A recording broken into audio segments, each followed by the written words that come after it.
அனைவருக்கும்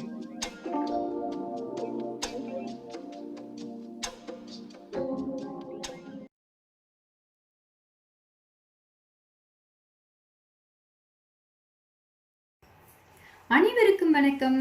எல்லாரும் எப்படி இருக்கீங்க? இன்னைக்கு ஆயத்தி கிச்சன்ல நம்ம என்ன பார்க்க போறோம் அப்படின்னா, குடம் புளி வச்சு செம்மையா காரசாரமா அட்டகாசமா ஒரு நண்டு குழம்பு, நண்டு கிரேவி. நாட்டு நண்டா இருந்துச்சுன்னு வச்சுக்கோங்க, இன்னும் அடிதூள். நல்லா நம்ம மிளகு ரசம்லாம் வச்சு நண்டுல செய்யும்போது செம்மையா இருக்கும். இன்னைக்கு இந்த நண்டை வச்சு நான் செய்கிறேன். வாங்க எப்படி செய்யுதுன்னு பார்க்கலாம்.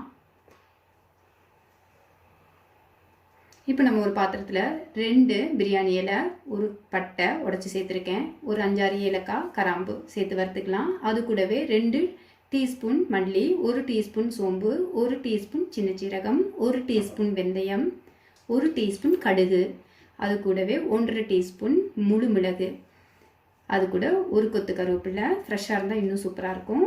இதெல்லாம் சேர்த்துட்டு முதல்ல வறுத்து வச்ச பிரியாணி இலையெல்லாம் சேர்த்து எல்லாம் ஒன்றா நல்லா வறுத்து எடுத்துக்கலாம். இப்போ இதெல்லாம் சேர்த்துட்டு அரைச்சி எடுத்துக்கலாம். இந்த மசாலாவை டொட்டடாயிங் அரைச்சாச்சு. ஓகே, இப்போ ஒரு கடாயில் 1.5 குழிக்கரண்டி எண்ணெய் சேருங்க.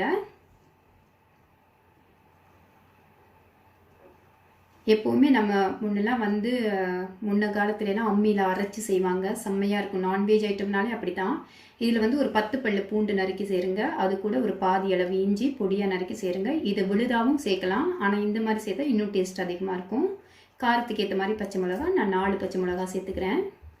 இப்போ ஃப்ரை ஆகிட்டு வந்து பூண்டெல்லாம். நான்வெஜ் செய்யும்போது எப்போவுமே இஞ்சி பூண்டு அதிகமாக இருக்கணும். நான் 2 வெங்காயம் ஸ்லைஸ் பண்ணி சேர்க்குறேன். உங்கள்கிட்ட சிவப்பு வெங்காயம் இருந்தால் சேர்த்துக்கோங்க நீங்களும். இப்போ 1 டீஸ்பூன் உப்பு சேர்த்துக்கலாம் வெங்காயம் வதங்குறதுக்காக. நண்டு கிரேவியில் நிறைய ஐட்டம்ஸ் இருக்குது. இப்போ பாருங்கள், நான் 2 டேபிள் ஸ்பூன் மிளகாய்த்தூள் சேர்க்குறேன். தனி மிளகாய்த்தூள் இது. ஏன்னா நம்ம மல்லி, சீரகம், சோம்பெல்லாம் வறுத்து அரைச்சி வச்சுருக்குறோம். அது கூட 1 டீஸ்பூன் மஞ்சத்தூள். இப்போ எல்லாத்தையும் இந்த எண்ணெயில் வாசனை போக வரைக்கும் நல்லா வணக்கிக்கலாம்.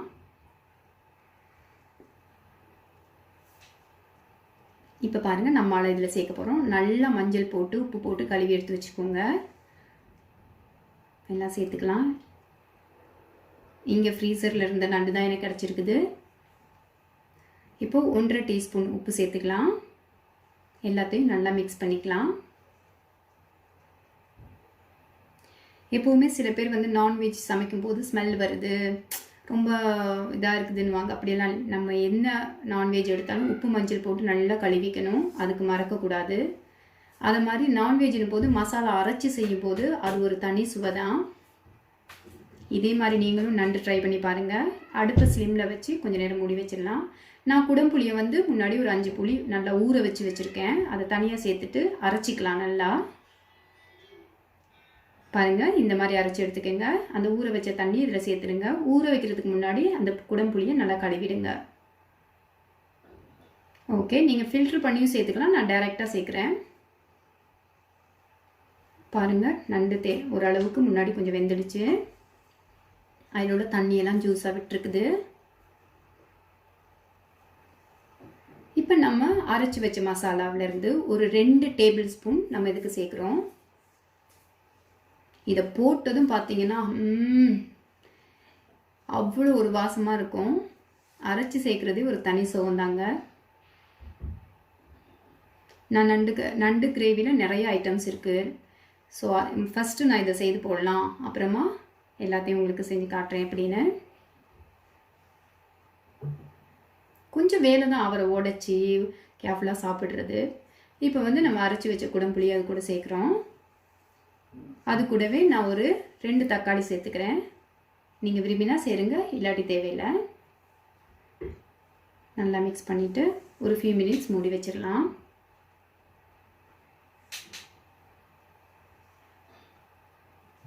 இப்போ பாருங்கள், நல்லா கொதிச்சிருக்குது. மசாலாலாம் நல்லா சேர்ந்துருக்கும். அடுப்பு ஸ்லிம்லாம், அதாவது ரொம்ப மிதமான தீயில் வைங்க.